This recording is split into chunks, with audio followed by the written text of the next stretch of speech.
Teikt patiesību melu okeānā jau ir revolūcija. Nu, nezinu, kā revolūcija, no tās vienmēr dveš kaut kas nelabs. Bet bez patiesības šajā liekulīgajā laikmetā mums neiztikt. Barikāžu atceres diena. Vieniem tā asociējās ar brīvību un neatkarību, atgūšanu, citiem ar brīvību no brīvības.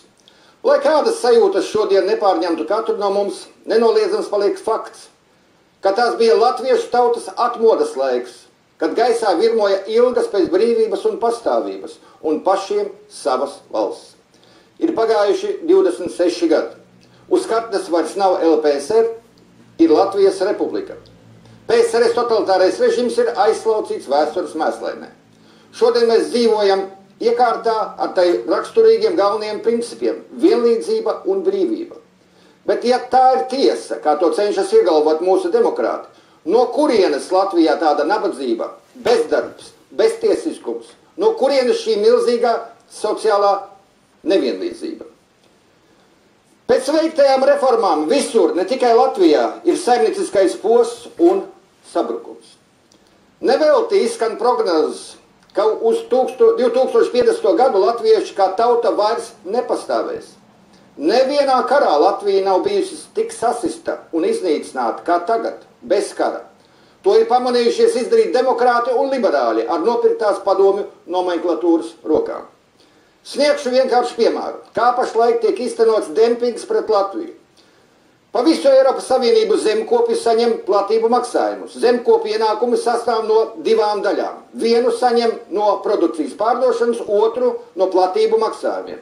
Latvijas zemkopi saņem no 3 līdz 7 reizēm mazāku platību maksājumus, bet produkciju spiesti pārdot par līdzvērtīgām cenām. Latvieši saņem mazākus ienākumus par to pašu darbu, un tādēļ nespēja iegādāties jaunu ražošanas tehniku. Bet noilīgtajiem strādniekiem ir spiesti maksāt daudz mazāku algu. Mūsu zemnieki saņem vismaz 3 reizes mazākus ienākumus. Bet produkcija visās dalībvalstīs var pārdot bez ierobežojumiem visā Eiropas teritorijā. Mums tik tuvā Lietuvā Startautiskais valūtas fonds pieprasa, lai tur tiktu privatizēta komunālā saimniecība. Tā skaitā ūdens apgāde, apkure, saimniecība, atkritumu izvešana un tā tālāk. Varētu jau nepieminēt lēšus, ja vien liels nebūtu, bet šī pavēle agrāk vai vēlāk nonāks uz galda mūsu valdībai. Sekas ir skaidrs. Kad Viņā privatizēja apkure saimniecību, apkure sadārdzinājās 2–3 reizes. Tagad Viņas iedzīvotāji par apkuri maksā dārgāk nekā viņu ziemeļu kaimiņu Somijā un Zviedrijā. Lai gan ziemas tur ir bargākas. Somi un Zviedri savās valstīs neprivatizēja apkuras saimniecību. Ja Lietuvā privatizēs ūdens apgādi, ar ūdeni būs tas pats, kas notika ar apkuri. Lūk, kā brīvais tirgus pats visu it kā regulē. Šeit cīņā izdzīvos tikai tie, kuri spēs izveidot nacionālu tautsaimniecību, nacionālu politiku un nacionālu kultūru.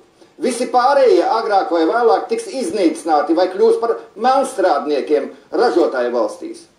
Cita ceļa nav. Tāds ir neģēlīgais Eiropas Savienības mehānisms ar nosaukumu peļņas gūšana.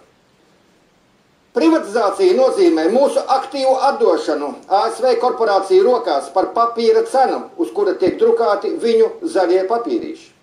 Kamēr vecās Eiropas Savienības valstis, pateicoties nevienlīdzīgiem noteikumiem, pardzitēs uz jaunajām, Eiropas Savienībai nav nākotnes.